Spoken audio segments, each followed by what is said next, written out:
got from Hiram Clark. Beast got from Hiram Clark. Beast got from Hiram Clark. Beast got from Hiram Clark. Beast got from Hiram Clark. Beast got from Hiram Clark. Beast got from Hiram Clark. Beast got from Hiram Clark. Do the Hiram Clark. Do the Hiram Clark. Do it. Do the Hiram Clark. Do the Hiram Clark. Do it. Do the Hiram Clark. Do the Hiram Clark. Do it. Do the Hiram Clark. Do the Hiram Clark. Do it. Beast got from Hiram Clark. Coming down looking smart. Candy paint on the car. Push the button just to start. Riding clean, looking fly. H-Town till he die. Swinging down West Time and throw the deuces in the sky. Sam Houston represents. All right, welcome to the B Block Podcast. I am your host, Brandon Scott. I appreciate y'all for being here. This is actually the first time that we have done a live episode, a live B Block Podcast, but the moment I think calls for it, man. This is something that I feel like could not wait and something that we should probably take in together. I got here as soon as I could. I was not ready. I got to admit to y'all, man, I was not fully prepared for this news to drop when it did, but the news did drop. And if you're familiar with the podcast, and welcome to the show if you're not, make sure that you subscribe. Check us out on YouTube. Check us out wherever you get your audio podcast. We'd love for you to subscribe, for you to review, for you to tell your friends about the podcast and all of that good stuff.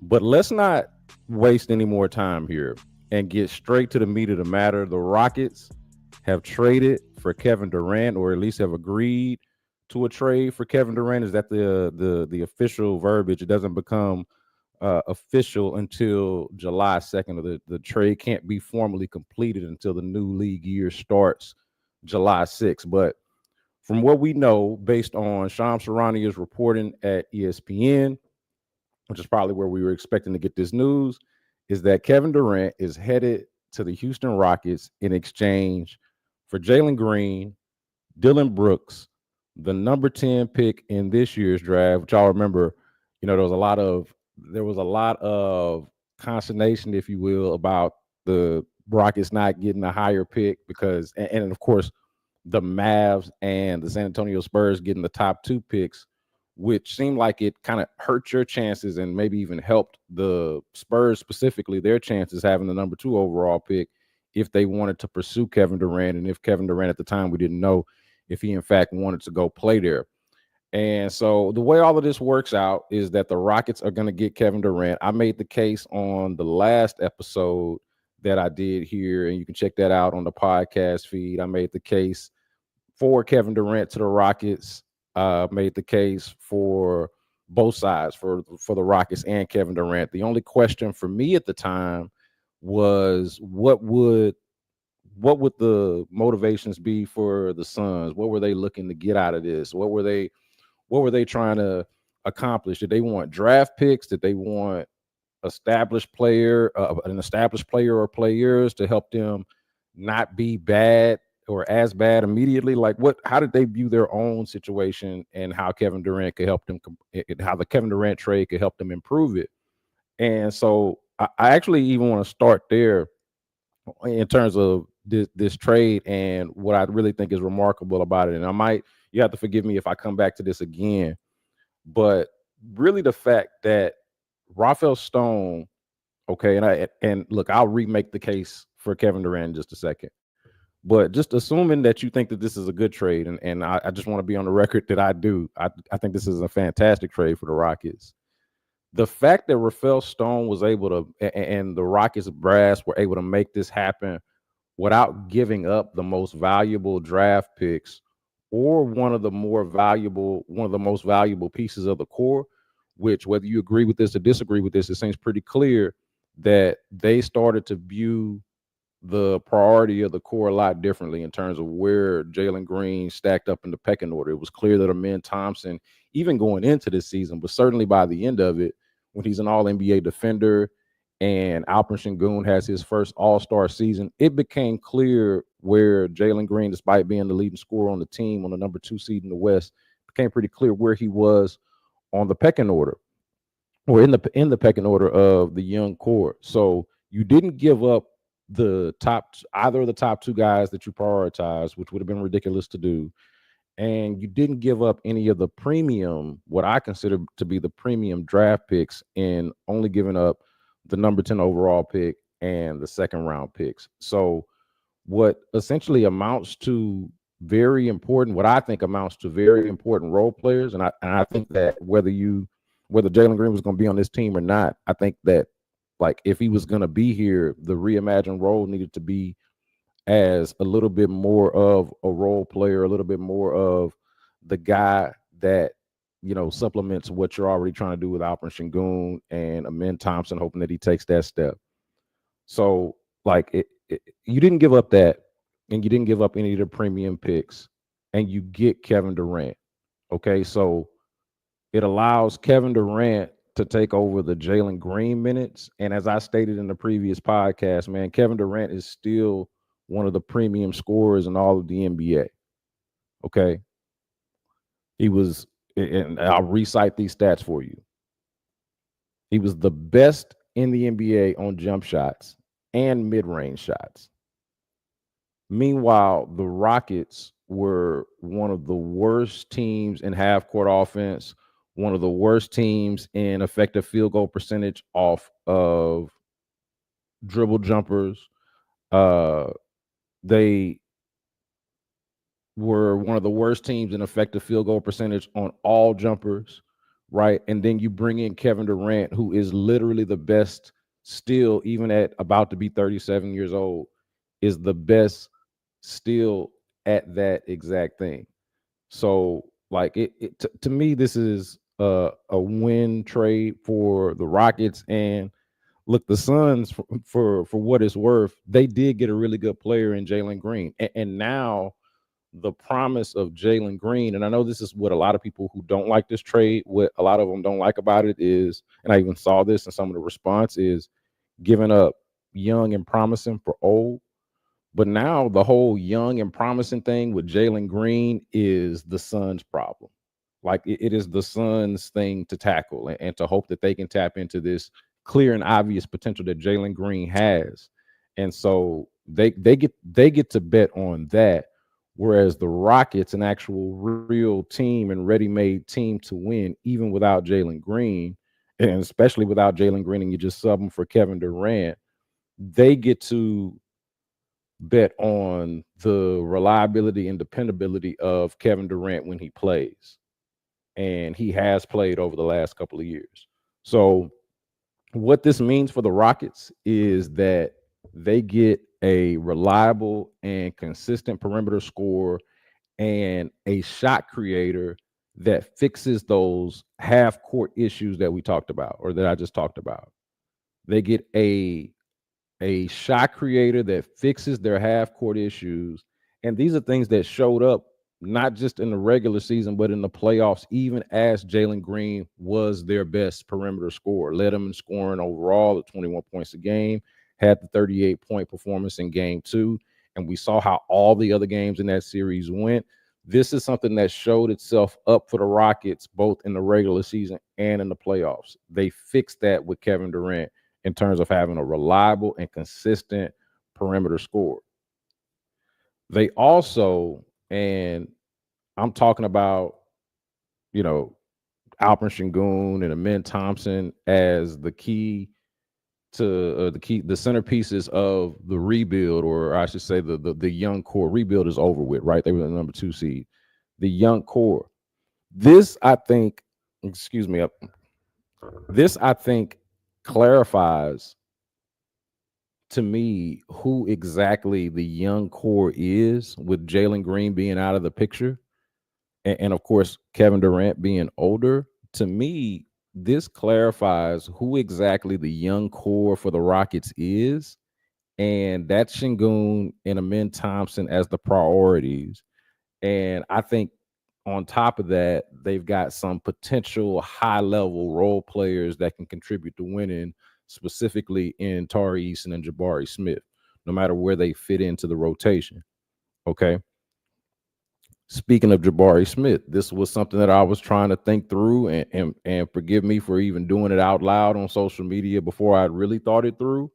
But I was trying to think of what it meant for his role and what the starting lineup would exactly look like, given that they had taken Jabari Smith out of the starting lineup, and they had also found this thing in their double big lineup somewhere around midway through the season, and certainly in the playoffs, this double big lineup that added a different kind of element to their team, and something that they could really lean on and use, probably more than they probably thought that they could before.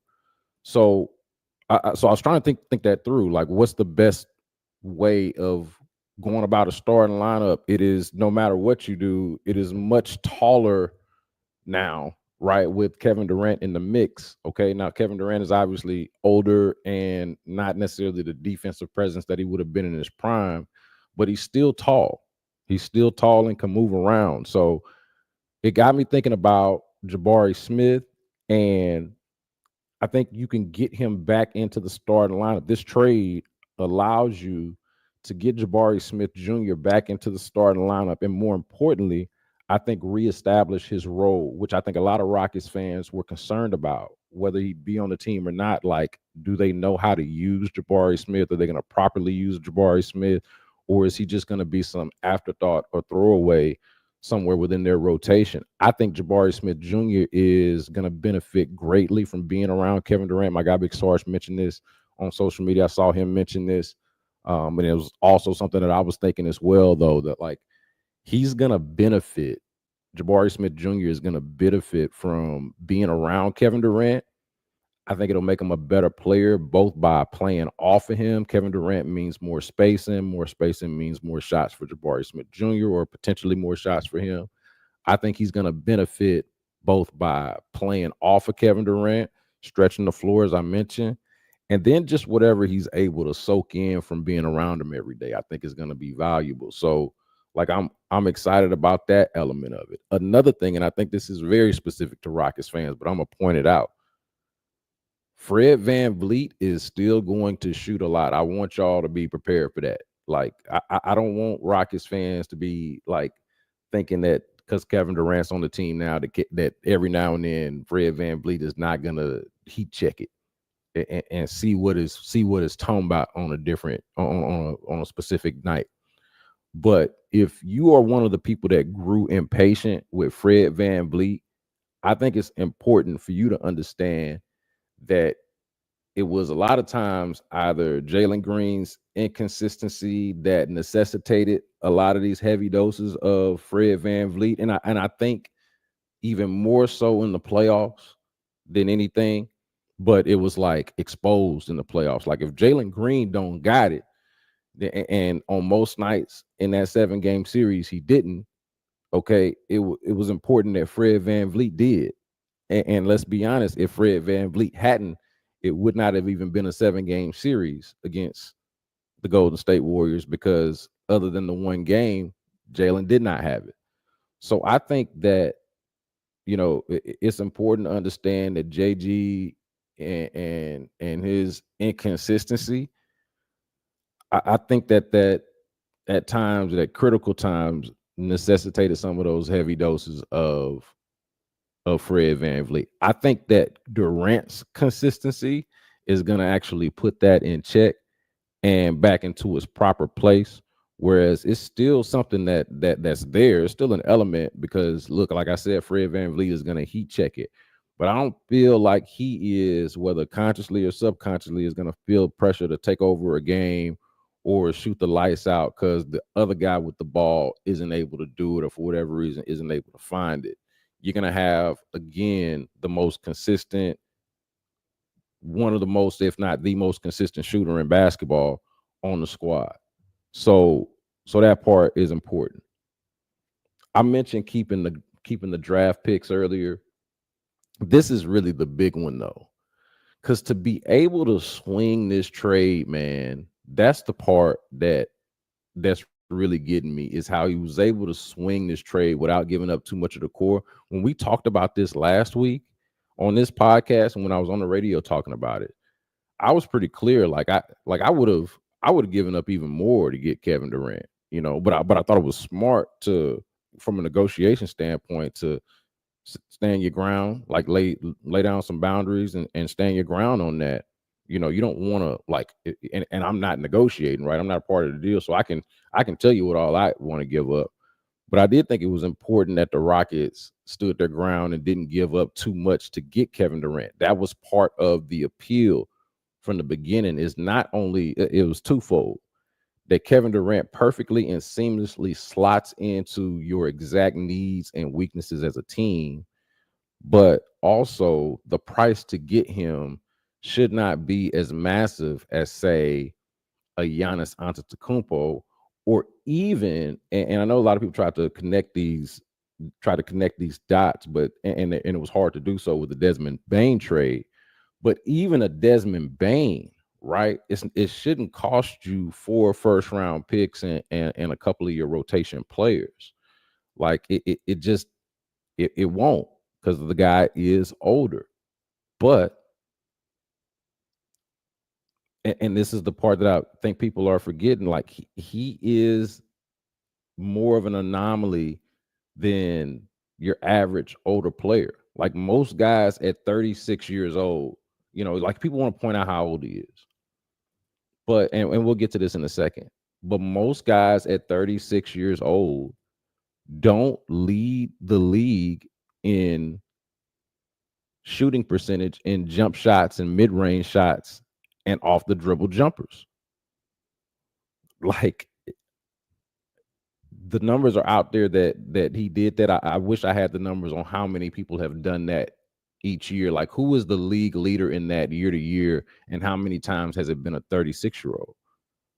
Like it just, I'm not here to argue against Father Time, but I do think that you've got to account for what this guy is doing at this age. Okay.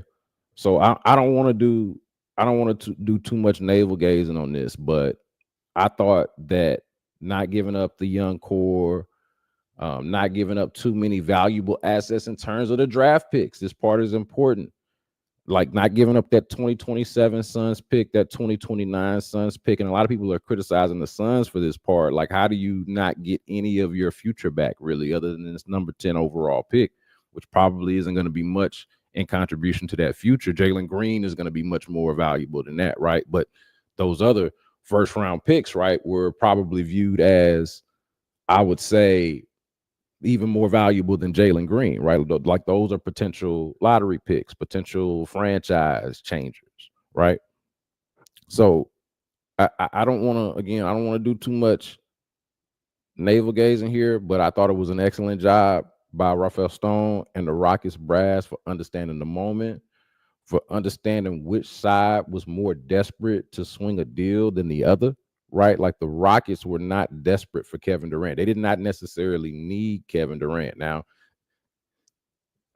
I'm making the case for him. I think they definitely needed somebody like him. They definitely needed somebody that could be a little bit more of an equalizer when it's time to get a bucket. But understanding which side was more desperate, understanding and utilizing your leverage, your clear and obvious leverage. Like this is definitely a nod to the front office and further validation. I think that the people in charge know what they're doing. And this is, I know, in direct contrast to a lot of people who hate this deal and have maybe even lost some faith in the front office, because how could you trade a promising young 23-year-old budding star, maybe not a star yet, but a dude that averaged over 20 a game, is 23 years old and is showing signs of improvement and clearly just has so much room to grow? How do you trade that guy for somebody that's about to be 37 years old? How do you do it? Again, to me, and I pointed this out on social media, but I'll say it here. To me, Jalen Green's promise is more idealistic, and Kevin Durant's actual production and what he offers you is realistic. And you could make the counter argument that relying on somebody that age is more idealistic than realistic. And I will certainly understand that. Again, I'm not here to argue against Father Time. What I'm arguing for is the way that Kevin Durant's game translates and has translated over time. I'm arguing for the last couple of years of him playing 62 and something like 62 and 75 games over the last couple of years. I'll take that from Kevin Durant. Like I'd even rest him enough to where he only plays 65 to 70 games, max.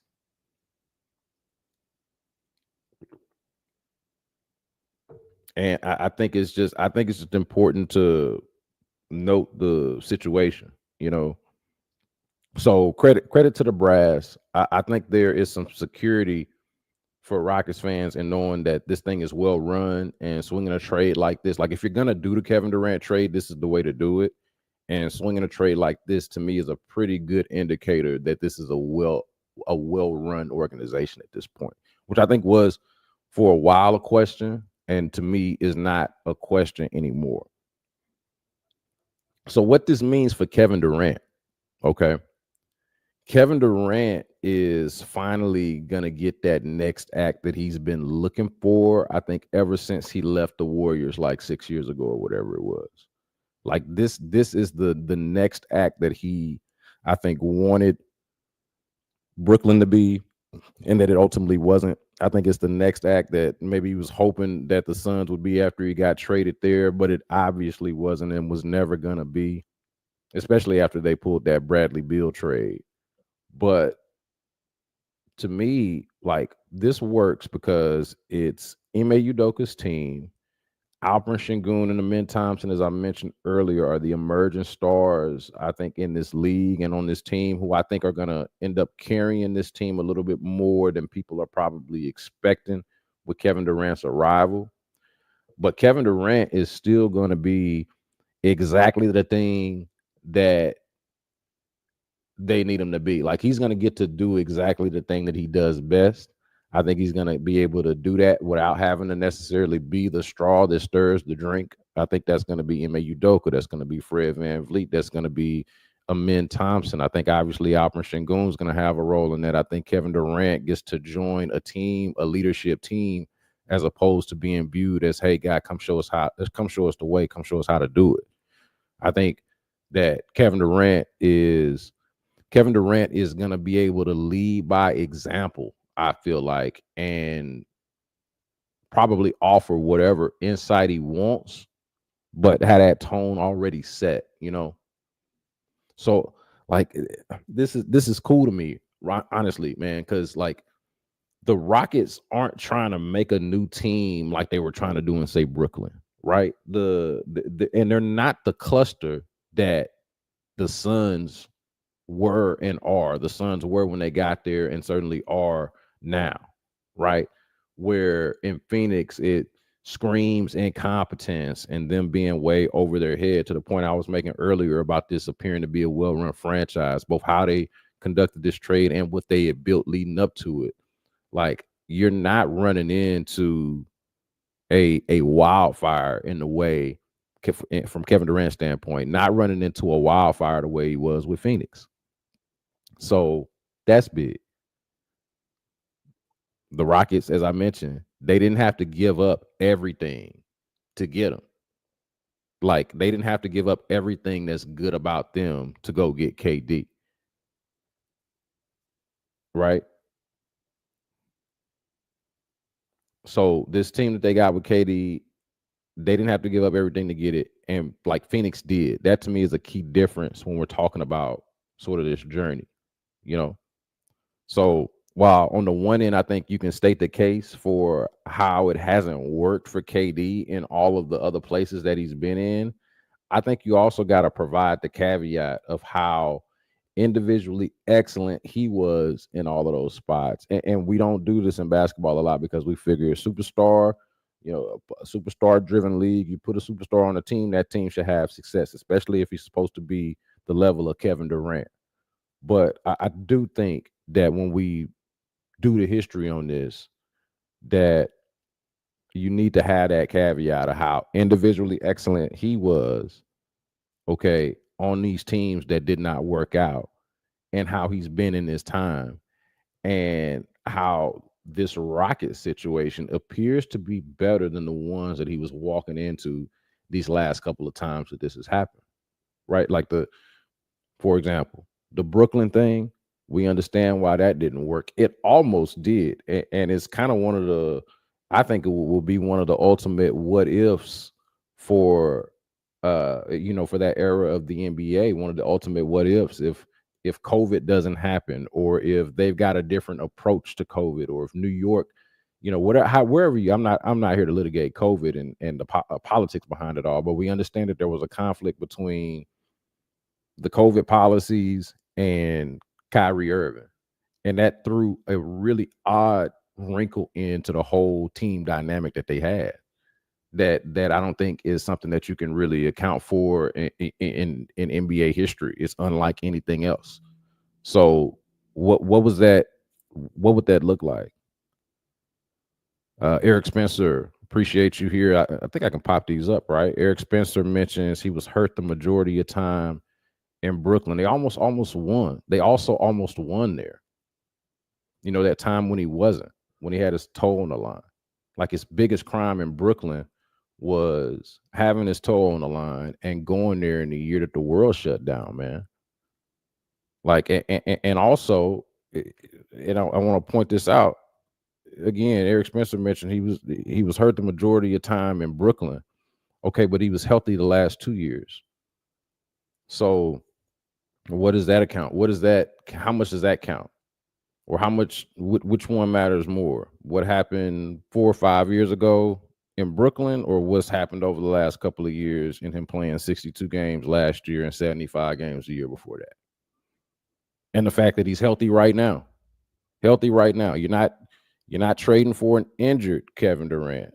Okay. This is his third team in 5 years. Okay. Well, it's the first one that's well run.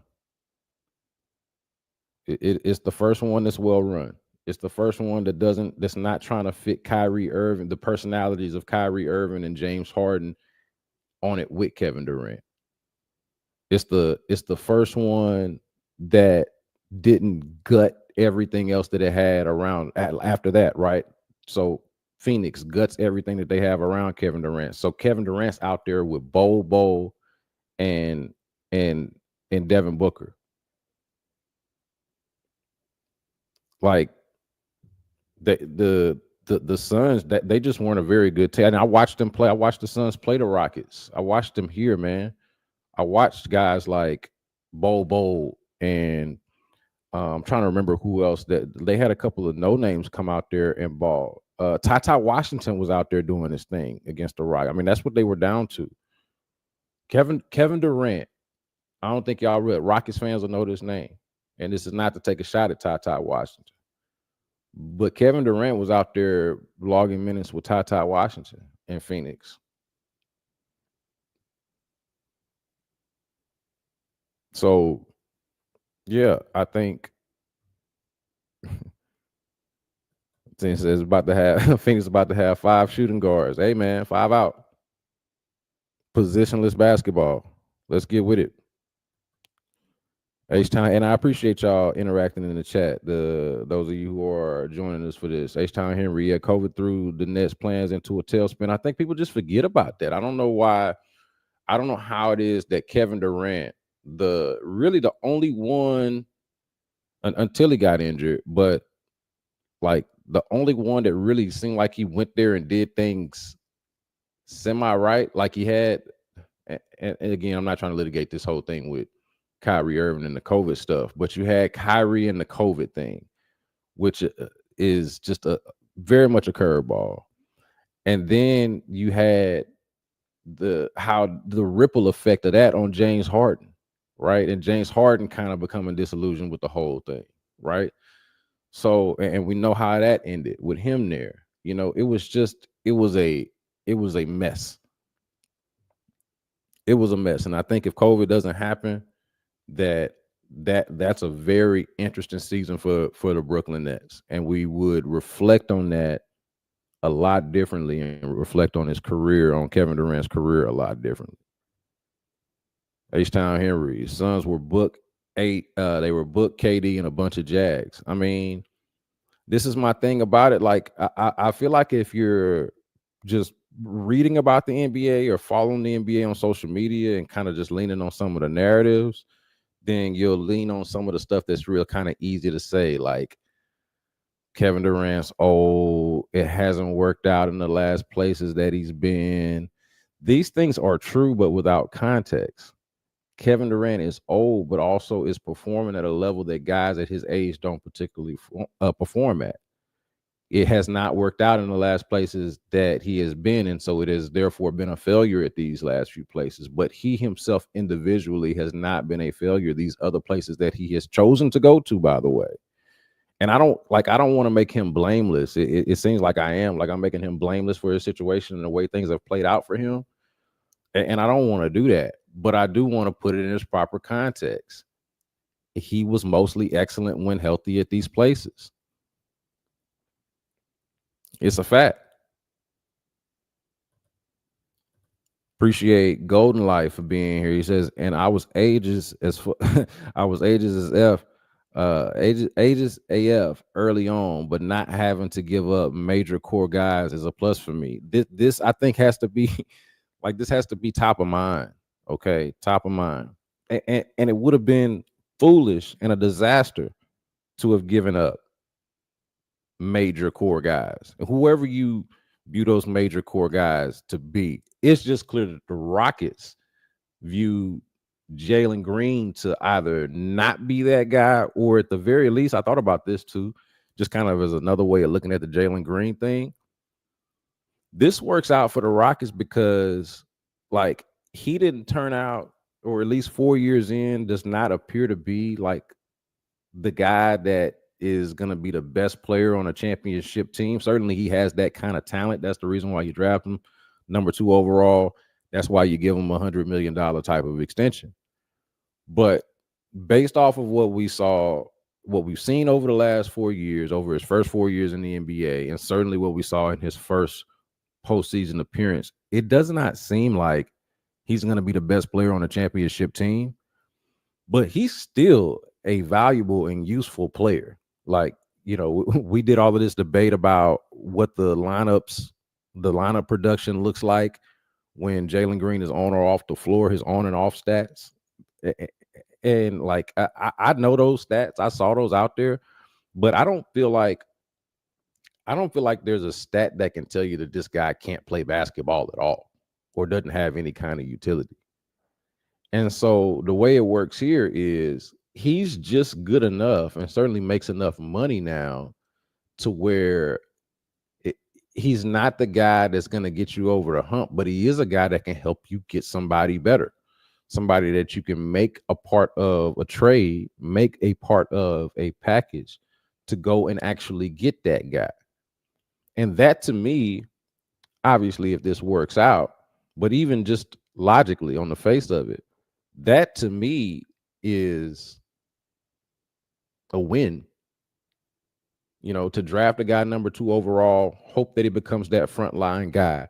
He doesn't become that frontline guy, but is just good enough. Isn't so much of a bust that you can't use him and package him to go get a player of KD's caliber.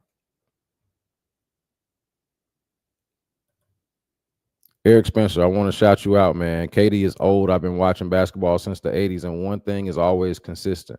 Father Time is undefeated. I'm not here to argue against Father Time. It is undefeated. So let me ask you this. Do you think KD was 36 years old? He was good this year.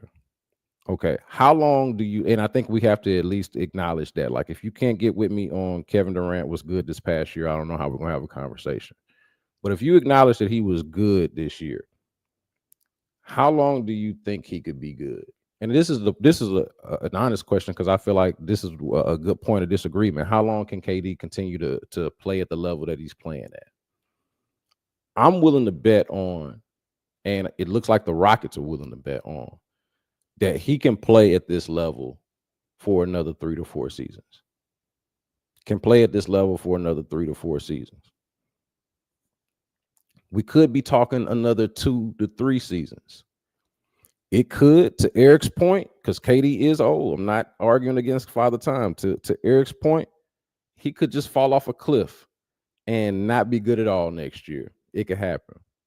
Based off of what we've seen from him, his game translates well with old age. The issue with the age is he gonna get hurt?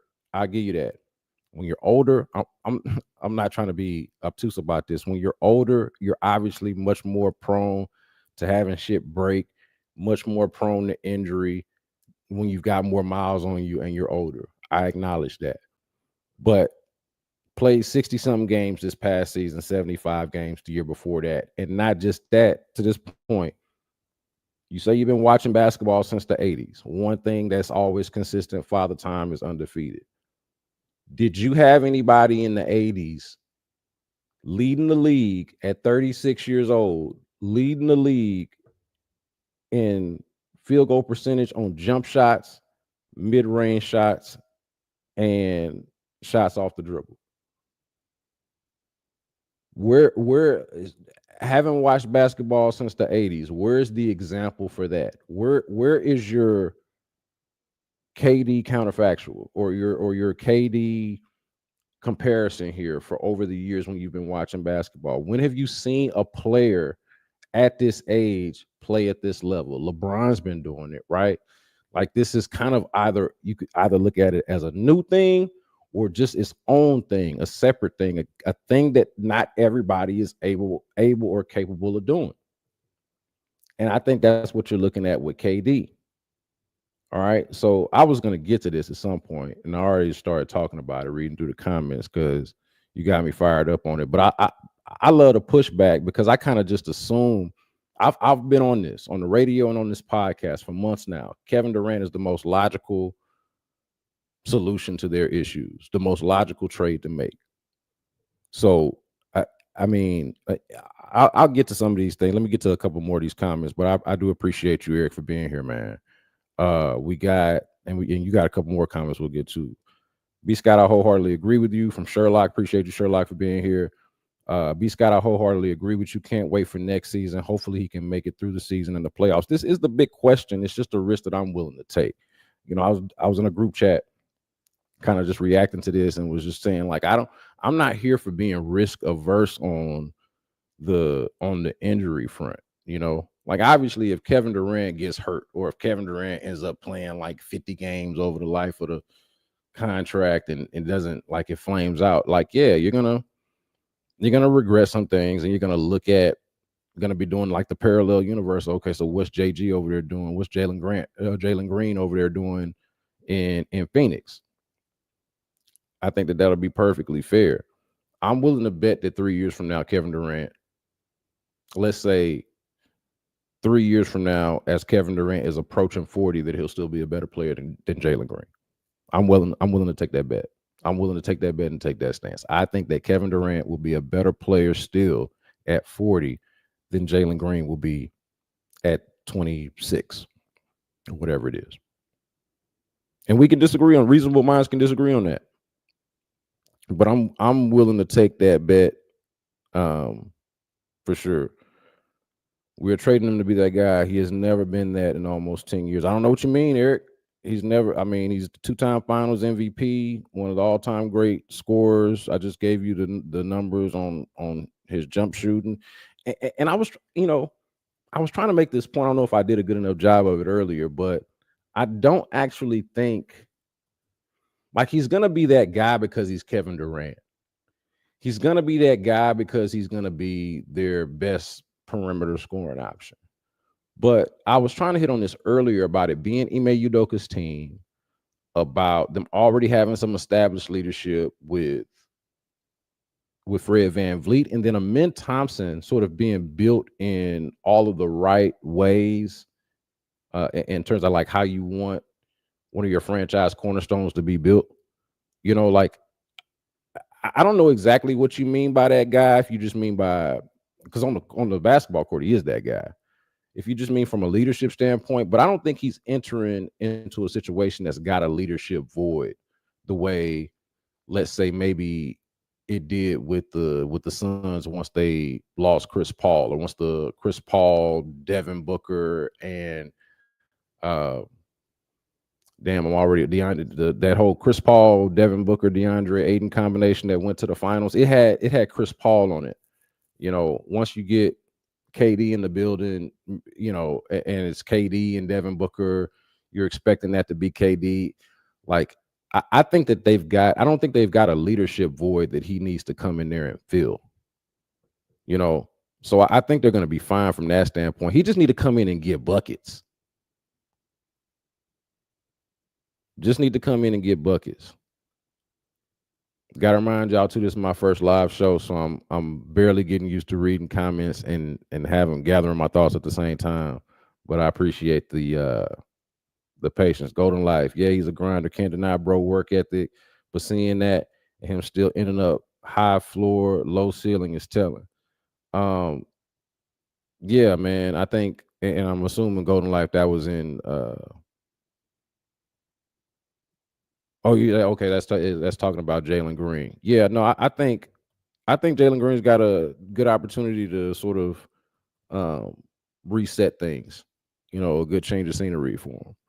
Eric Spencer says he thinks that Kevin Durant's got maybe 2 years in him. I'm good with that. I'm hoping that it's longer because they're going to sign him to an extension, which means he's going to play at least 1 year and then probably another 2 to 3 after that. So I hope he's good for 3 to 4 years. But if he's got if Kevin Durant has 2 years in him, that's 2 years of the Rockets being viable and actual championship contenders. Okay. With Jalen Green it would still be like a hope and a wish and a prayer that you are that. But you are more realistically just another one of the teams in the Western Conference. The Rockets are not just another team in the Western Conference anymore. They are a legitimate Western Conference contender. Golden Life says, I'll take 2 seasons barring no major injuries. I'm right there with you, man. 2 seasons of Kevin Durant. What do y'all think 2 seasons of the next? What do you think the next 2 years of the Jalen Green era would have looked like, based off of what you've seen? Only KD or LeBron has been able to make it work this way, playing at this age. Sherlock says KD is one of those unicorns. Right there with you. Janae, shout out to Janae for being in the chat and for watching this and for even encouraging me to do this. I appreciate you. I'm surprised Phoenix didn't get or ask for Reed Shepherd or Cam. I would be surprised if they didn't ask for him, but this is also why I was giving credit earlier to Rafael Stone and the brass, because like we were doing this conversation last week on The Drive. I do a hit on Sports Radio 610 with The Drive.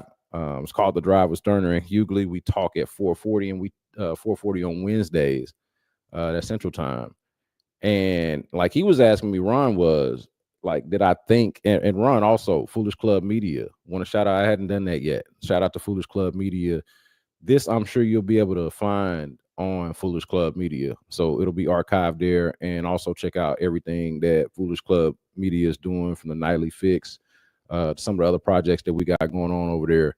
And shout out to those guys. But Janae mentions that she's surprised that Phoenix didn't get or ask for Reed Shepherd or Cam. This is the cool part about them standing pat and saying this is what we're willing to give up, and not having to give up either Reed Shepherd, Cam, or obviously I mentioned the main 2 stars, but also those draft picks, man. Like they were able to hold on to all of that. Like I would imagine that they asked for Reed Shepherd or Cam, just weren't able to get them, and that speaks to the Rockets recognizing that Phoenix was in much more of a desperate state than they were. They held all the cards. They held all the leverage. Now, I will say, and I'm not sure if I was going to get to this earlier, now that Janae mentioned it, though, I do want to see more from Reed Shepherd in year 2. I think this also opens up an opportunity for some of the other perimeter players on the team, with Kevin, especially with Kevin Durant being old, as Eric has been pointing out, especially with him being old. Like, to be able to rely on and wanting to de-emphasize a little bit of all of the hero ball from Fred VanVleet. Like, do you have a backup point guard? This has still been an issue for them. We understand that Reed's kind of a combo guard, but The heavy reliance on Fred VanVleet and the lack of overall perimeter shooting. Here's how you fix it. Kevin Durant, there's your perimeter shooting. And then a leap from Reed Shepherd, not having to include him in this deal, and the Rockets being able to keep him, and they get that leap from Reed Shepherd. I know we do this tired ass lazy thing where we try to compare the 6'2" white guys, all of them, to each other. And I'm not gonna say I haven't done it or that I'm not about to do it right this second, because like if Reed Shepherd can tap into his version of Peyton Pritchard, his version of TJ McConnell, like, and I think he's more talented, certainly more talented than TJ McConnell.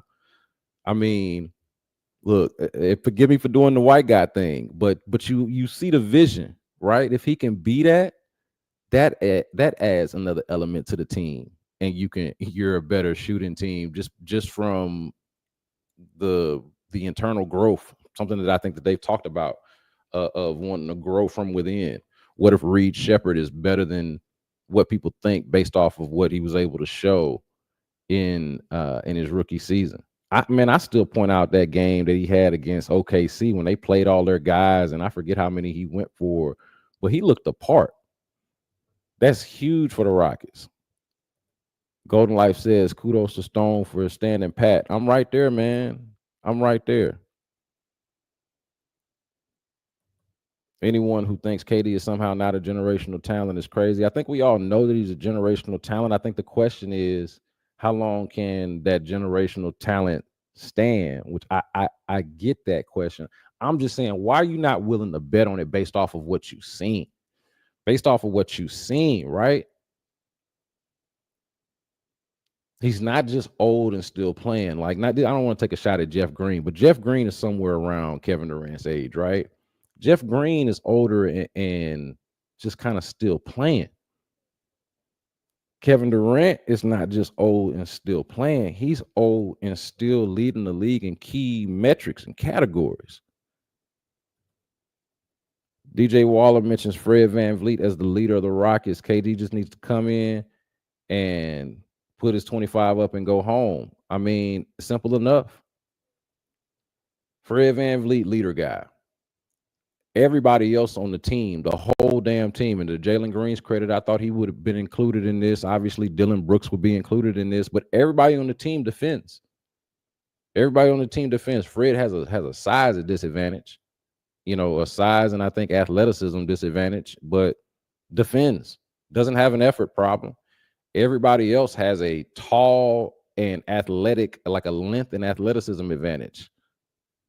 In addition to Kevin Durant being what I like to say, he feels like he's 9 feet tall when you see him, because he's so gangly. If you ever see Kevin Durant, he's just like limbs. He's just like limbs, and it just like poetically works into like basketball motion. Like, it just works.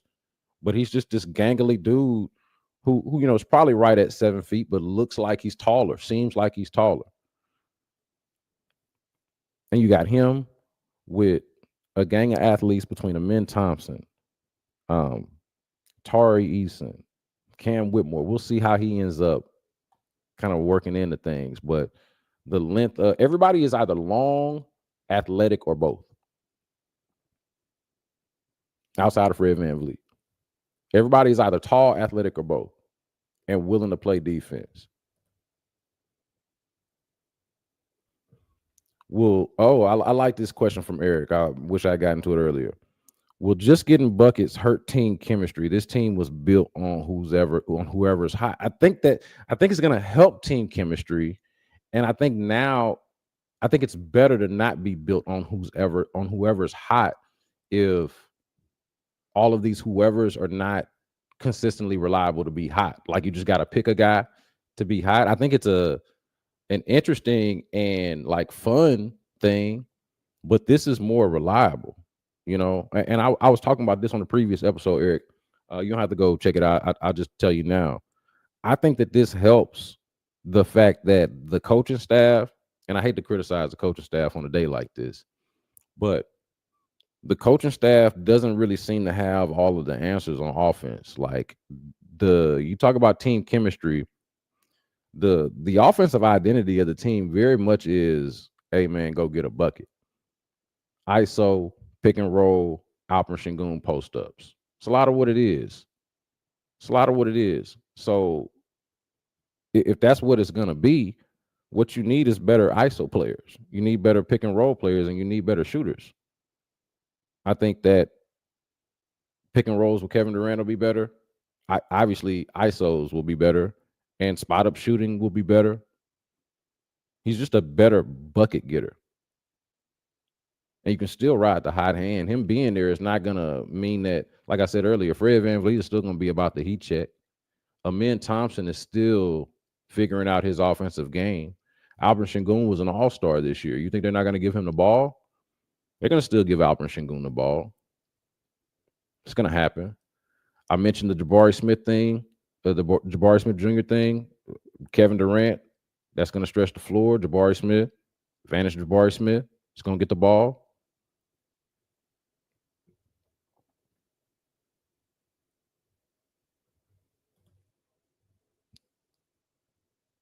Appreciate this. Hey, look, LeBron hasn't won anything since the bubble. LeBron ain't played with Amin Thompson and Alper Şengün. LeBron ain't been coached by Ime Udoka. You know, like the Lakers, they got Luka. Okay, so put a pin in that, man, because the Lakers are still for real, and I haven't even talked about their sale. Like that's a whole nother podcast. Them selling for $10 billion, but like they could be good next year. You know what I'm saying? Like like Luka could get in shape. JJ Redick's in his second year coaching. They could be good next year. Do I think the Rockets, Senor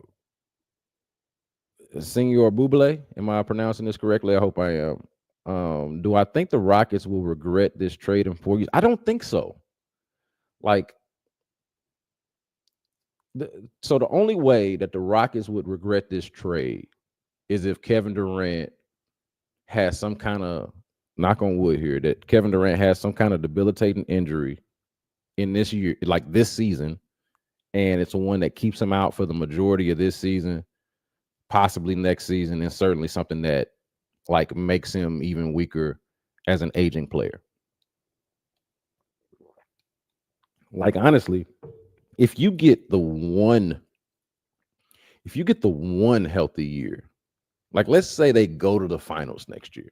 Let's say they go to the Western Conference Finals this year, this coming year, and then Kevin Durant gets hurt after that. To me, wouldn't that be like worth the try? Because going to the Western Conference Finals means that you're really close to getting to the finals, which means you're really close to winning it. Like, I'm not trying to do a consolation prize thing here, but you're trying to increase the odds. You're trying to better your chances. Don't you think that would do it? And that would be worth it?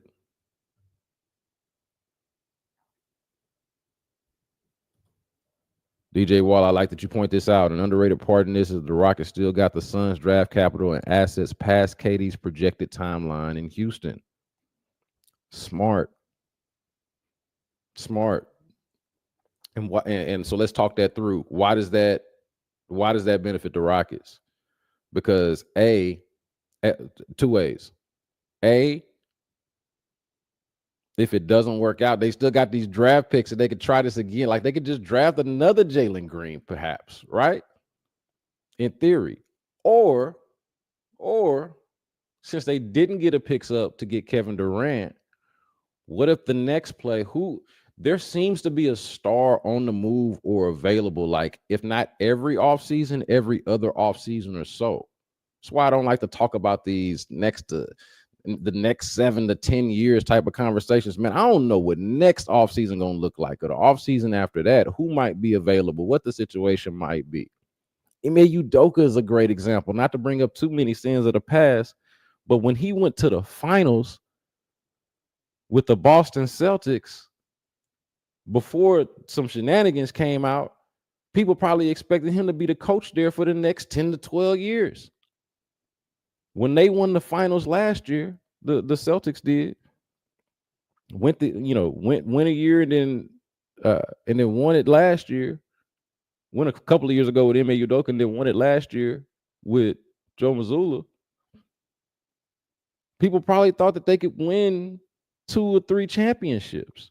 They win the one, underperforming a series against the Knicks this year, and then lose their best player. And now people are talking about them probably having to break up that core. They probably thought they had the next 3 or 4 years. Turns out they just had the next one. Now that thing's about to break up, you know? So yeah, this is like a really good play on the present and the future. All it is really is punting on Jalen Green. Golden Life asks, who's your starting 2 now? This is an interesting lineup question because they don't have 2s. You know, and of course we're in a positionless era of basketball, but you got a point guard in Fred VanVleet who like to shoot the ball. Fred who will give you a heat check, but you got a point guard and 4 forwards. And then when Steven Adams is on the floor, you got a center. But you got a point guard and 4 forwards. You're gonna go starting lineup. If I had to predict right now, is gonna go Fred VanVleet once they figure out his contract situation. I should probably keep an eye out for that news too. That could probably drop while I'm doing the podcast. Fred VanVleet, Amin Thompson, Kevin Durant, Jabari Smith Jr., and Alperen Sengun. You come off the bench with Tari Eason, with Steven Adams. And then after that is where it gets interesting, because who are going to be some of the key contributors beyond that? Is it Reed Shepherd the way I want it to be? Does Cam Whitmore find a role the way I so desperately want him to? You know, or are they trying to figure out, you know, so I got their top 7 players with an eye on 2 others that I hope could maybe even be just as good or influential to what they do. But that's it. Your starting 2 now is not 1. It's forwards. They're going to be big as hell. Sherlock says defense is going to be legit. They lost 2. This is how good they were on defense. They lost 2 pretty good defenders. One really, really good defender, and another good defender. Like, these are plus defenders, I think. And Jalen Green and obviously Dillon Brooks is his calling card. They lost 2 really good defenders, and their defense is still going to be really good. Still going to be really good. The future is now.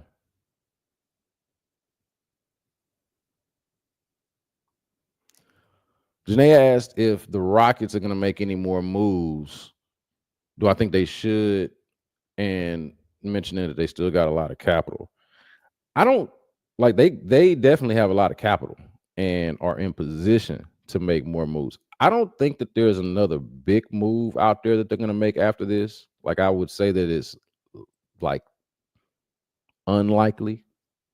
But they certainly, and this is the fun and interesting and fun part about it, is they certainly could if they wanted to, because they got 2 of the more valuable draft picks from the Suns, and still got some players like we were just talking about that could be offered in a trade to get somebody even better and make this even more spicy. So I don't think that. I think the moves that they make past this are along the margins, because they're already a well-built team, Janae. That's the big thing. They're already a well-built team that's got a lot of the right pieces. They were just missing like these really important things like shooting. I think they could use more shooting, but they got some guys that look.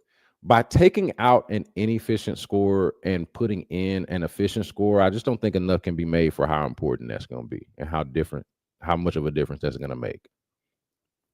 Of course, it depends on it not being the worst case scenario, like Eric pointed out about KD being old and father time, and I'm seeing a lot of that. But yeah, I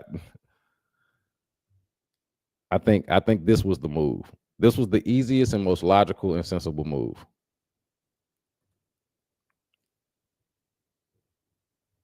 frustrations about Cam having to play behind Jalen Green. I do think I don't know about that. Like I think the frustration was just not getting minutes overall and in general, but I do think that it'll be much easier to play behind Kevin Durant. Much easier to understand that.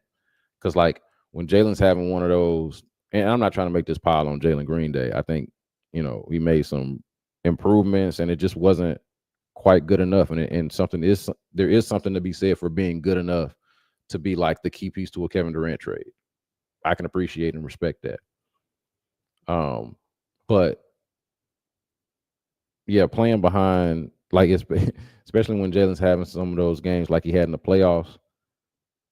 Yeah, that's hard to watch, and you struggle to get minutes, and they tell you why you're struggling to get minutes because you're not either not seeing the floor, not doing some of the little things or whatever it is, and you're like, well, wait a minute, this guy rewarded with $100 million and a lot of minutes and a lot of shots. You know, I can see that. Let's see. Hey, Eric. Hey, look, me and you, all right, man. Me and you all right because look, this is exactly what. So when Janae asked this, okay, when Janae asked if I thought that the Rockets could make any more moves, do I think they should? They still got a lot of capital. My man Eric comes through with Shingun for Giannis. Now, I've not talked about this since the Giannis talk kind of died down, and we've been focusing a lot on the NBA Finals. But so the Giannis thing has died down a little bit. It feels like and seems like Giannis might want to stay. Of course, Milwaukee is probably more motivated to keep him than to move him. That's what I would do. I'd probably want to keep him for as long as possible. Like I wouldn't get rid of him before he absolutely demanded it and agitated for it. And it doesn't seem like he's done that. And again, until he does do that, I don't think it's wise uh, for the Milwaukee Bucks to even entertain. Maybe only entertain it so much as to like start thinking about life without him, but don't actually try to do that. Don't Luka the situation. And I think it would be different than Luka, but don't do that. But if since we this far into the stream now, and I want to appreciate like this thing didn't do a whole lot of numbers, but the people that are here are rocking with it, and I appreciate y'all for being here. Like I don't want to call this podcast like a victory lap or nothing like that, but it does feel like some validation of my thought process for what the Rockets should be aiming for and what their clear and obvious needs are. Okay. Listening to Rafael Stone and Ime Udoka talk after games and after the season about in Udoka's case, them needing to, a dude that shoots 40% from three, like a 90-50-40 guy or whatever. And then Rafael Stone talking about wanting to, preach continuity and the whole idea of continuity, but not want to just have continuity for the sake of it. And that the thing to disrupt that would have to be special or extraordinary, whatever exact word he used. This is it. This would qualify as it. Eric mentions Shingun for Giannis. That would also qualify. I was on that train.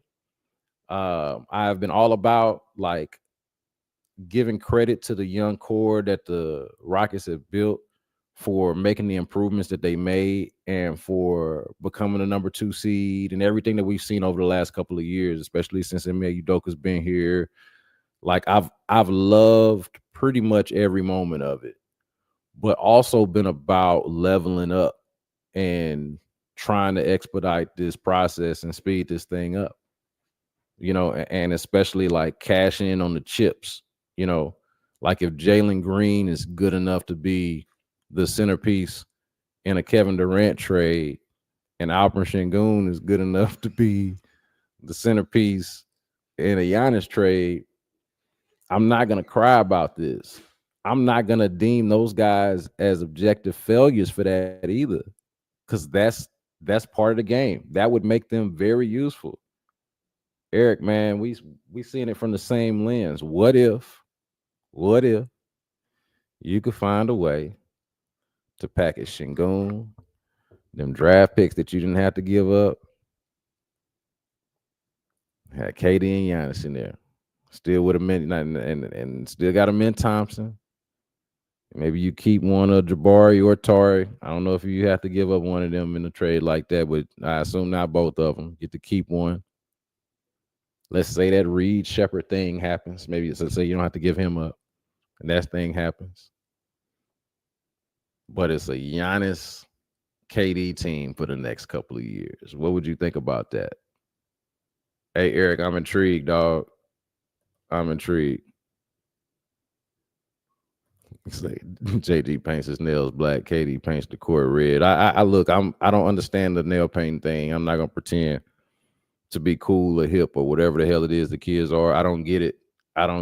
But I also don't think that in and of itself is the reason why things haven't quite worked out. I do think that, like, this is just what I say, my advice to the young people, that if you're going to paint your nails, or if you're going to be eccentric or non-traditional or against the grain or against conventional wisdom, you got to go ahead and back that up, man. You know, because, and I just say that and maybe you don't care what people think about you and you shouldn't, like, just to be clear, but like, when things don't work out, like if Jalen Green amounted to what people wanted him to be, wouldn't nobody give a damn about him painting his nails, I don't think. But the fact that he go out there and give you 8 points in the playoff game, give you 12 points in the playoff game, you know, underperform under the bright lights. And I don't think it helped that Draymond was out there mocking him for it. You know, Draymond from my generation. Like, hey, man, ain't you the dude be out here painting your nails, man? I don't think that helped. But yeah, nah, if you're gonna be that, you gotta bring it.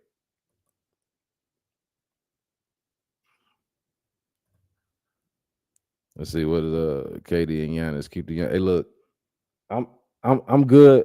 I'm good reacting to the Kevin Durant. I don't want to. Janae brought the question up too. Look, put a pin in it for now. I don't want to get over my steez a little bit on potentially getting Giannis. You know, you got KD. I think KD on this team makes you a legitimate contender in the Western Conference.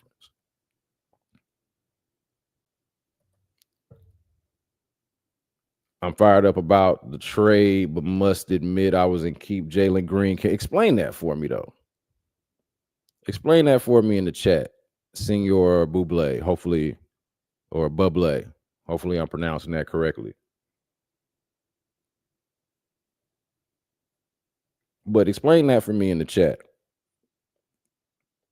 Because I think they would have been just fine if they had kept Jalen Green. But I don't think it's as simple as that. I think that they were going to have to reimagine his role if he had stayed. And that it couldn't have been, hey, he's taking up this much of the offense and this much of the focus of the offense. And maybe that, like, I don't know if that is necessarily a good idea to say, hey, we're going to put the ball in the hands of a more raw offensive player in the Min Thompson, or maybe rely even more on Alperen Şengün. Like, where is this offense going to come from if you're going to de-emphasize his role? Fair critique, but I thought it needed to happen. If they had kept Jalen Green, I still would have wanted them to emphasize more Min Thompson. So, yeah, man. Damn, these things go really quickly. We've already been on here for an hour. Have I hit on everything?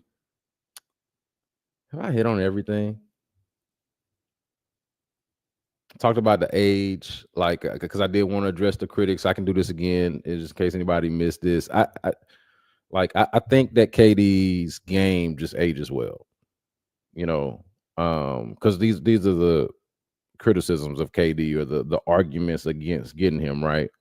Too old, too injured, and I've also seen out there the disillusionment with coaches, getting coaches fired or falling out with coaches or whatever. It happens too quickly, happens too easily.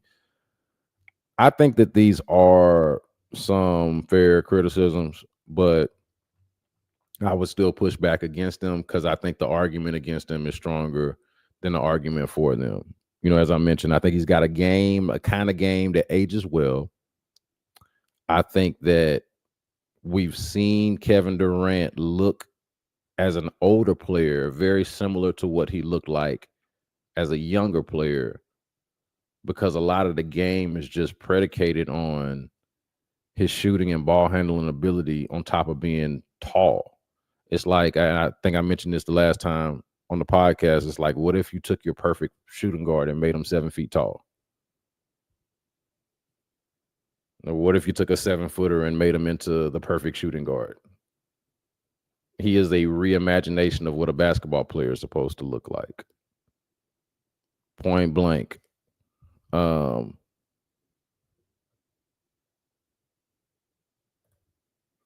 with KD taking the pressure off of him would have been special. Would I have rather them give up another player, like kind of to Janae's question earlier, them not getting, like, if the Rockets could have done this with, and some of this is about salary, right? So Jalen Green makes a big salary. Dillon Brooks makes a big salary. So, like, it was going to have to be clearly at least 2 big salary guys to go, which narrows it down a little bit, because I'm thinking in my head, what if they could have made Reed Shepherd and Cam Whitmore and the draft picks be the centerpiece of the deal, and somehow kept Jalen Green? You know, what if the Suns had gone for that? Yeah, I agree with the point that it would have taken some pressure off of Jalen, and it could have been special, but I don't know how feasible that would have been in terms of trying to match salary. So yeah, man, Shirley, look, thank you for being here, man. Made it worthwhile. Have people to have people come in here and interact with the program like this. I appreciate that. The past 2 seasons, I thought the past 2 seasons he's been asked to play championship level basketball and believed he had the tools to develop under Ime. I point back to, again, earlier, something that I said about Jalen Green's promise being idealistic and Kevin Durant's production being realistic. That's what this comes down to. Jalen Green, high upside, raw talent, idealistic basketball player.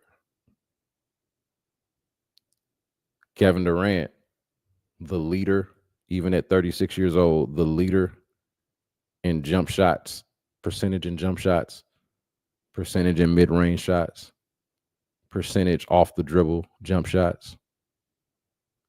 That is realistic. That is something that you can rely on. You can get Kevin Durant is a brand name. Can guarantee it.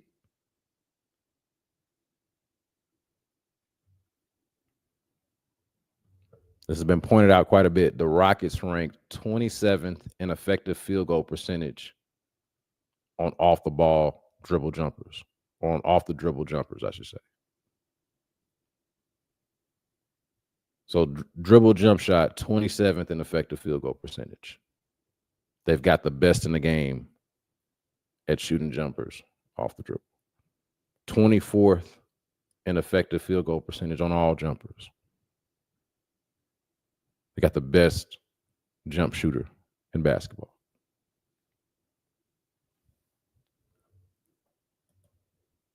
So too old, game translates with the age. Translates with the age and fits seamlessly into, or slots seamlessly into, what it is that the Rockets are weak at and what they need. Too injured. This is the one that's hardest to argue with because as we were going back and forth earlier, I think it was me and Eric. Um, can't argue with Father Time, man. Like, can't argue with it. But yeah, I would say this: you're always praying for health. You're always praying for health, and injury risk is again a valid concern for someone at this age. But again, he's played 62 and 75 games over the last 2 seasons. I take that risk. I'd flat out take that risk. It helps. I think this is specific to the Rockets.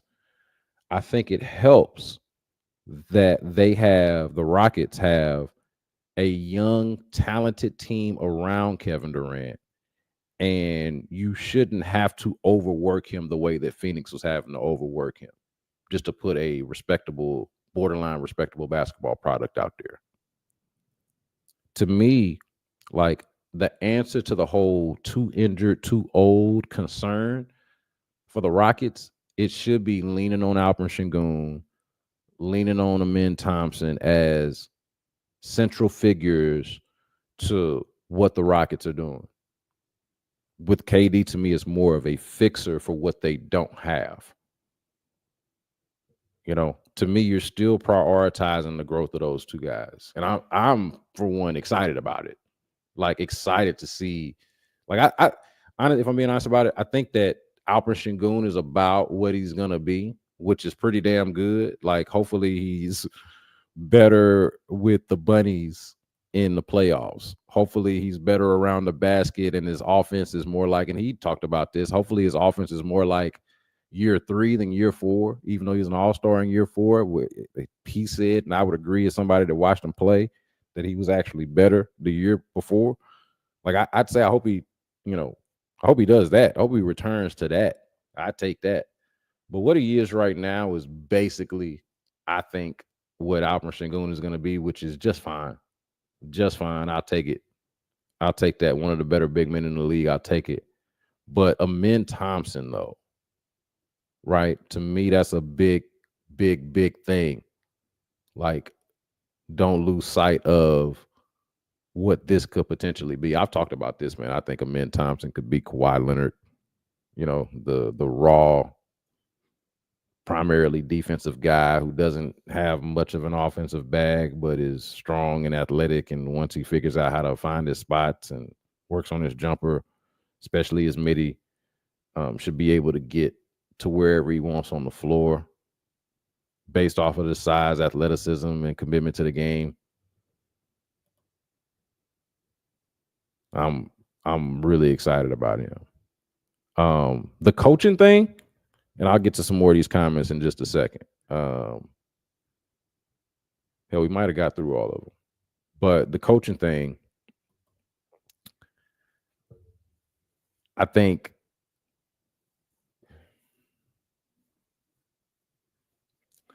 that this is where, for Kevin Durant, being old might actually help with this coaching thing, this coaching issue that people seem to have with Kevin Durant, or that Kevin Durant might seem to have with coaches, however you want to word it. I think that time not necessarily being on Kevin Durant's side is kind of a good thing when it comes to the coaching relationship. He is smart enough. Kevin Durant is smart enough to understand this moment and how unlikely it is that he's going to get to handpick the next situation in such an ideal way, like he has in this one. I think that this trade signals Kevin Durant tying his last act and the end of his career to Ime Udoka, who the Rockets just extended, by the way. We know that they have a relationship. We know that there is a mutual respect and admiration between Ime Udoka and Kevin Durant that goes back to their days in Brooklyn when Udoka was an assistant there and Kevin Durant played there. There is no reason, I think, to think that this coach-player relationship isn't going to work out based on the history between these two guys. Not necessarily based on one guy's history at his previous stops, whether that's Kevin Durant and what's going down with uh, his previous coaches, or you know, Ime Udoka had a job that he ended up losing for non-basketball reasons, right? Like I don't. Those were those situations. Okay. Now, of course, Kevin Durant, I guess, has a little bit more of a pattern with this, right? But those were those situations, and this is this situation. You know, you ever tried to get with somebody new and be like, "Hey, yeah, no, I know I wasn't shit in the past. I know you wasn't shit in the past, but we in this situation now. You know, we gonna be different now with each other. Don't worry about what you used to do. Don't worry about what I used to do because it was bullshit. What we doing now works." I think this is kind of maybe not quite as similar to that, but you feel where I'm going though. You understand what I'm saying? You know, and I think more seriously, I think that uh, Kevin Durant and Ime Udoka, I think that they have a respect. You know, look, I'll say this too. I don't think Kevin Durant, like, I think he knows that he's not punking Ime Udoka. I think Udoka knows that Kevin Durant is the answer to his own issue, Udoka's own issue of not necessarily being able to run a more fluid offense based on their personnel and maybe their coaching. I think these guys, to me, they need each other. They like each other, respect each other, and they need each other. So I think the fact that they need each other makes it a good thing that it appears that they already appear to respect each other a great deal.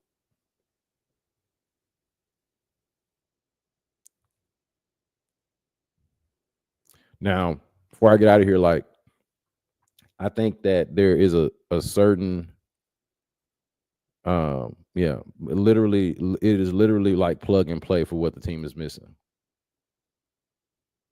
And to be clear, the team right now, I've seen so many questions. Who's going to be the shooting guard 2 years from now? Who's going to be the shooting guard 5 years from now? Man, I don't give a good goddamn, quite honestly.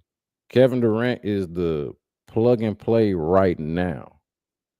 And I'm projecting, could be wrong, obviously, but I'm projecting that he'll be able to be that the year after that, the next 2 years. 3 years is probably getting a little bit ambitious, but again, I said his game translates perfectly with age. And I also think I was thinking through this right before I came on. Actually, I think where was the comment earlier about how them keeping those picks fits perfectly with the timeline? We had that. Was it DJ? I lost that. I've lost that comment already. But there was a mention. Yeah, there was this underrated part is how the Rockets still got and I almost cut the camera.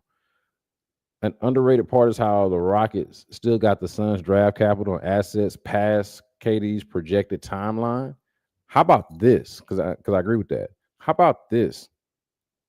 The fact that KD's regression timeline fits perfectly with Amin Thompson specifically, but just for the sake of it, since they're both young, Amin Thompson and Alperen Sengun's ascension. So I think KD is going to be KD this year. Whenever it is that KD starts to age starts to show and he starts to become a diminished version of himself, that is around the time when I'm expecting Amin Thompson and Alperen Sengun to truly come into their own. And KD will still be tall.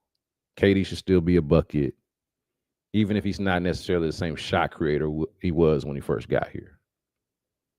But I feel like that's a further down the line type of worry and concern to have. Um,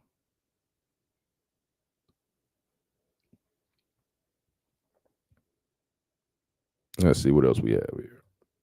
Sherlock mentioned it would be foolish for him not to recognize what an ideal situation this is for him. It would be foolish, and I don't think we only met Kevin Durant a time or two, interacted with him a time or two in the opposing locker room at Toyota Center. That'll be interesting too. Now, oh man, I hadn't even talked about that because I don't want to do again. I said I didn't want to do too much navel gaze and don't want to make this about me. But I'm gonna get to cover Kevin Durant on a daily basis and see him at the practice facility and in the locker room to kind of really help guide y'all through this as best as I can as a trusted source and member of the media. But I went through that little diatribe just to say I don't feel like he's foolish. I don't think he's foolish. From following him and having brief interaction with him, he does not appear to be a foolish person. Despite maybe doing some seemingly foolish things a time or two, right?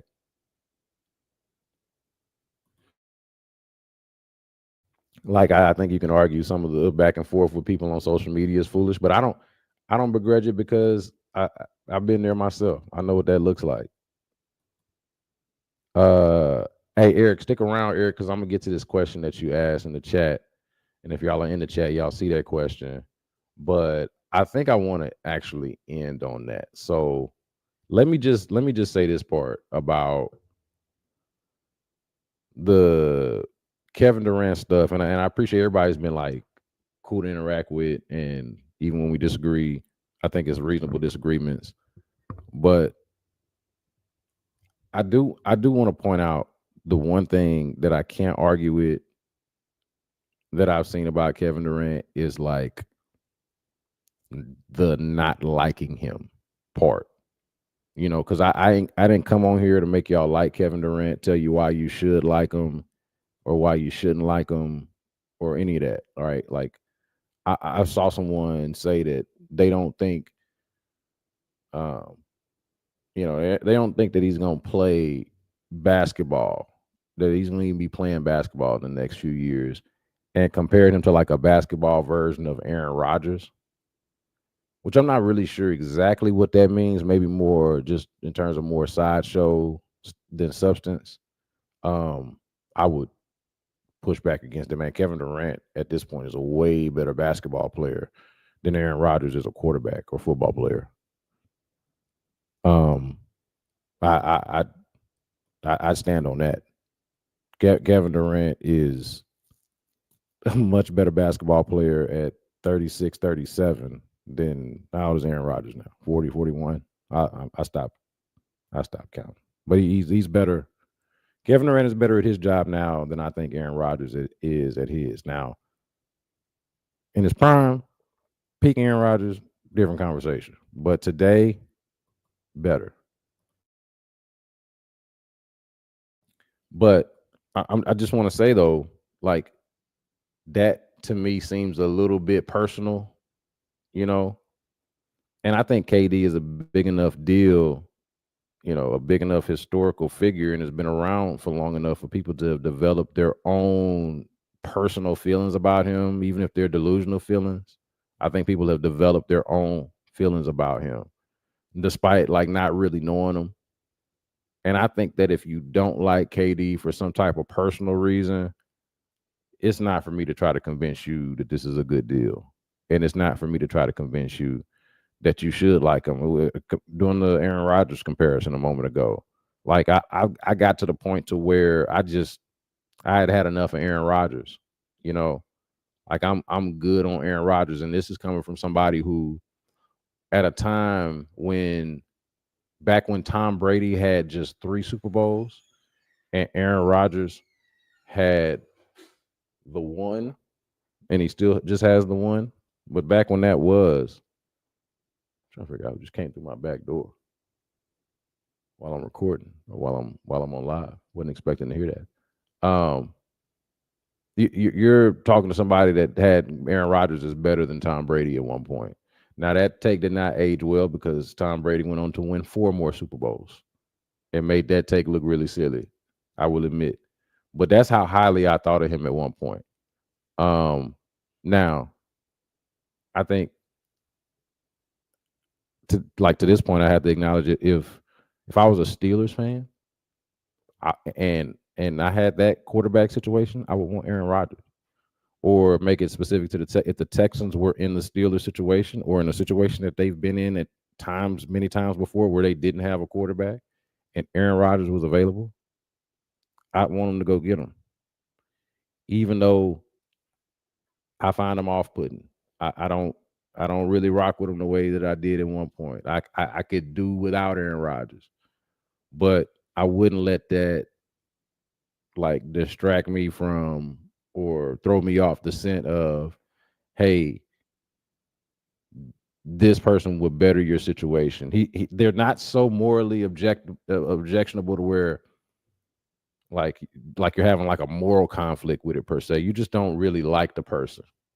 All right. Well, like I wasn't the biggest James Harden fan. I think he over time I kind of grew to like understand him a little bit better.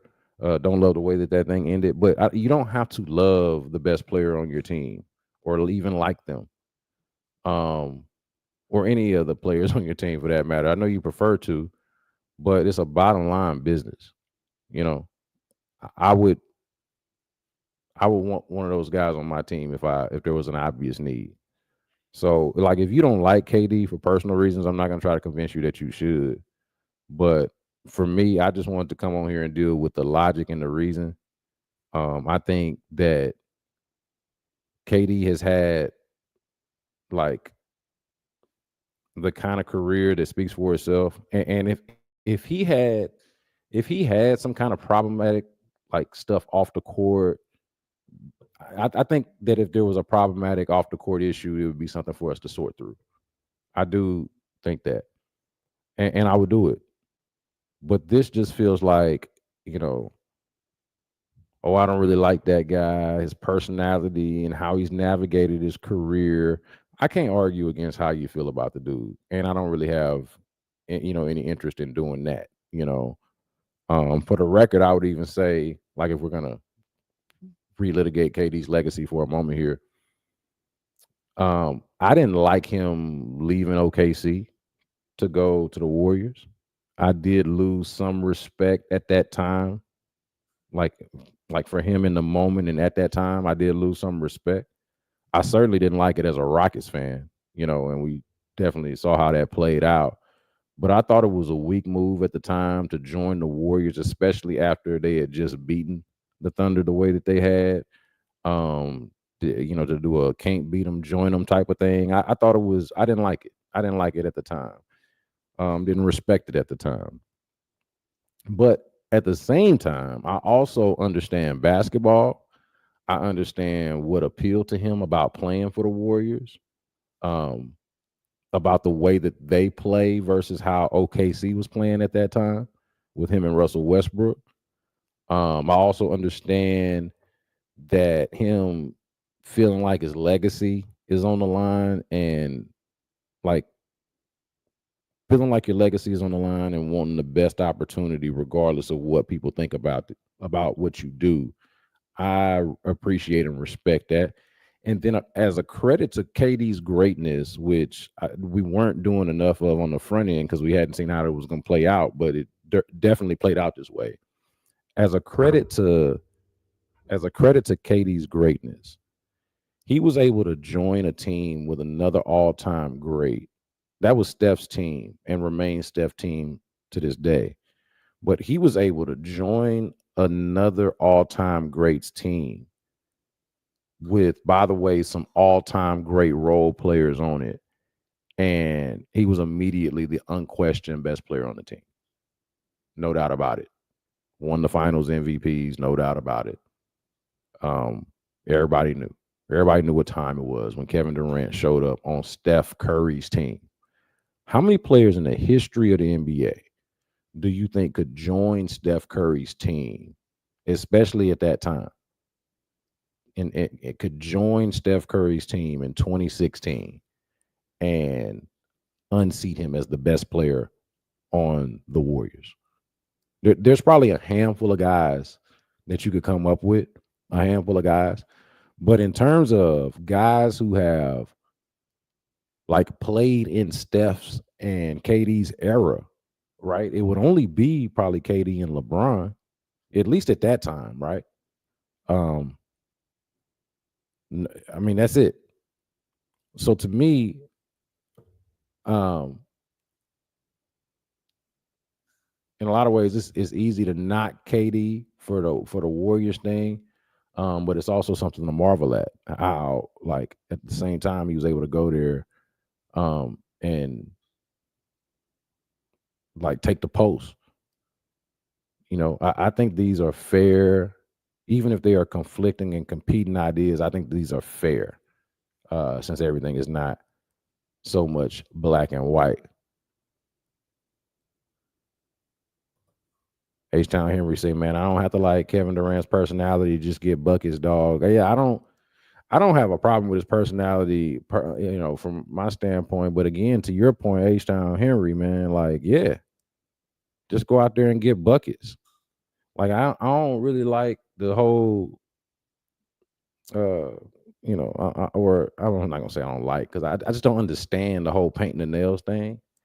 But man, if Jalen Green go out there and was to lead the league in scoring, or put up these numbers that Kevin Durant's putting up, or be way better in the playoffs, I wouldn't have gave a damn about that. And to be clear, I still don't give a damn about that. But I would have more so gave a damn about, and still do give a damn about, what was going on the court. Um, all right. So we done this an hour and a half. It's been fun. I'm gonna have to start streaming more, I guess. Like, I guess I'm not so hung up on the numbers as much as I am the engagement. It's been really fun for all of y'all that have checked in. Where was that last thing that I want to hit before I go? Hour and a half, almost 2 hours streaming. I didn't really like that. Damn near like I'm feeling myself on this. Eric Das. I really want to shout out Eric, man, active in the chat, dog, man. Definitely motivated me to do this more. If KD never brings us a title, will it be worth it? I'm not going to talk out of both sides here. I'm going to give you a clear answer, because you asked the direct question, and I'm sure, Eric, you would appreciate if I gave you a direct answer. So here it is. If KD never brings us a title, I'm assuming, Eric, you on this channel, man, you're a Rockets fan. KD never brings the Rockets a championship, never brings them a title. Will it be worth it? Yes. The answer is yes, because it increased your chances.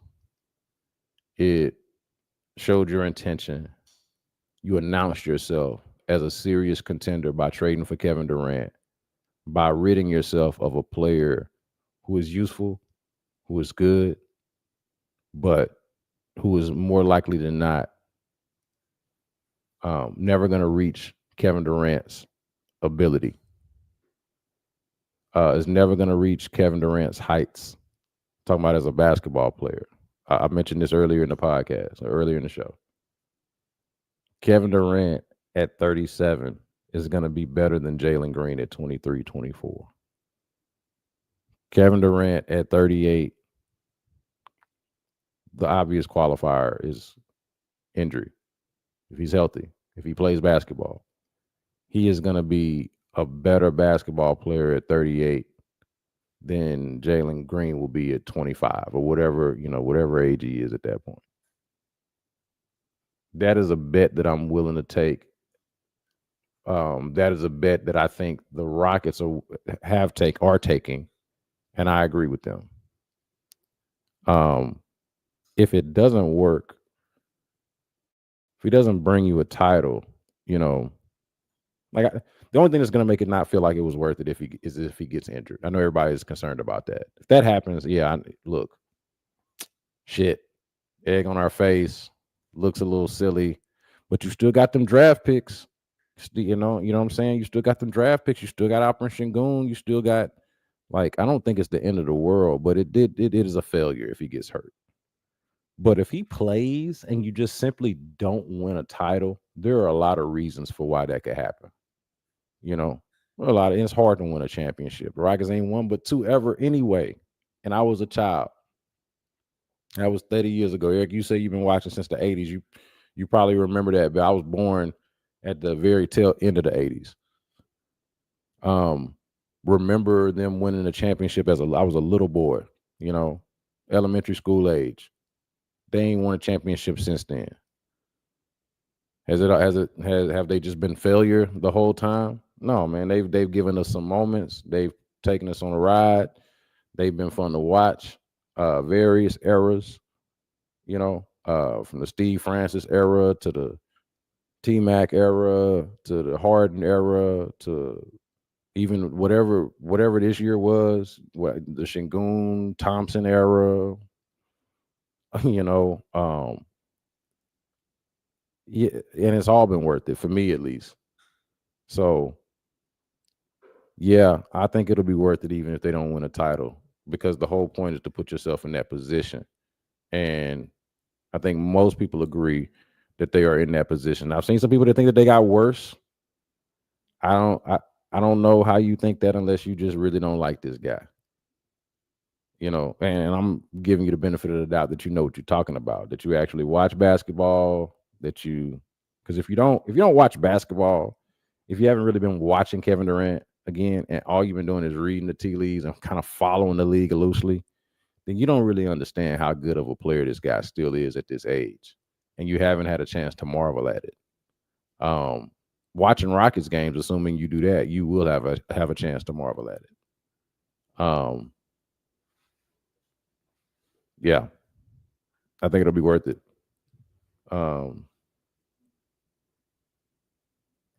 Yeah, I hated how it ended. I don't want to do too much on history, especially this late. But you know, Eric's asking if I feel like James Harden's career in Houston was a win. Yeah, man. I mean, it had a lot of disappointing moments, man. It wasn't an ultimate win. They didn't win a championship. It had some letdowns. All them threes that they missed. The times when James Harden didn't show up against the Spurs or in various postseason moments.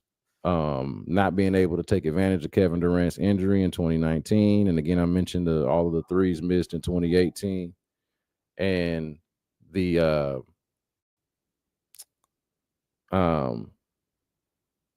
Chris Paul hamstring injury, you know, like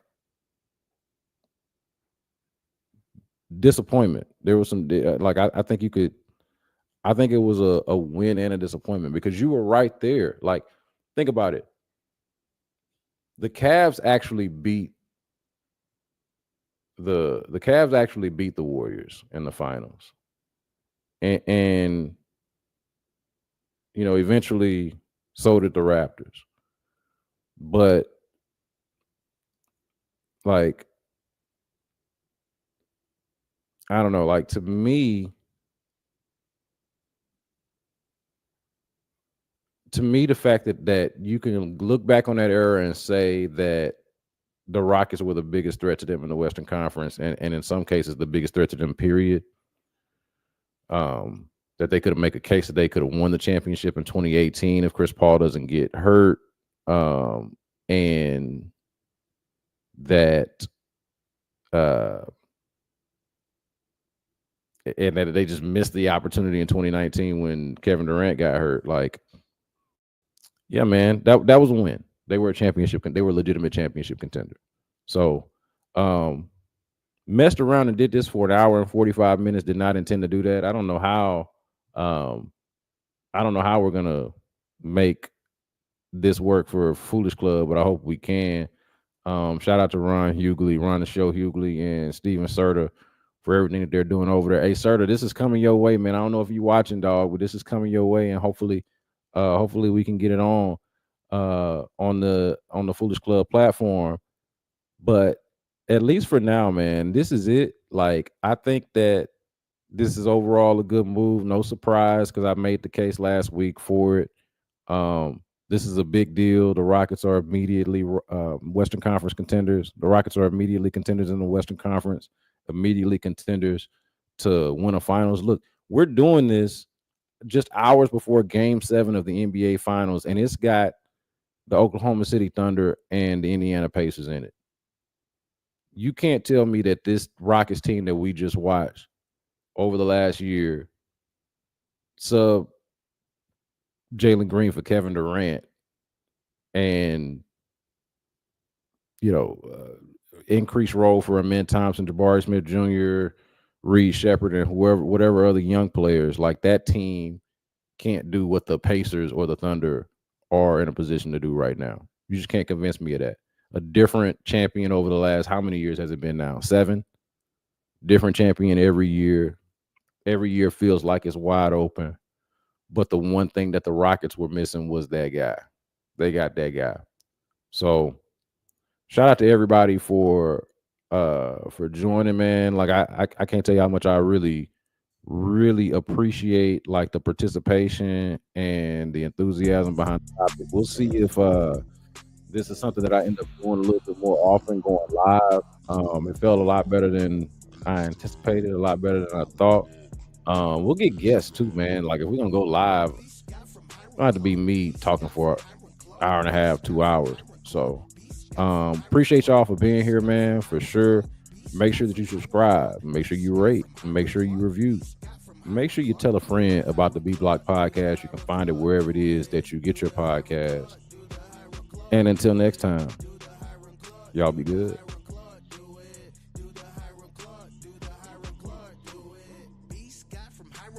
Coming down looking smart, candy paint on the car, push the button just to start, riding clean looking fly, H-Town till he die, swinging down West Time and throw the deuces in the sky, Sam Houston represent, you other cats irrelevant, he be at the press conference getting all the questions in, 6'10" represent, you know how he do it, Beast guy from Hiram Clark, do it.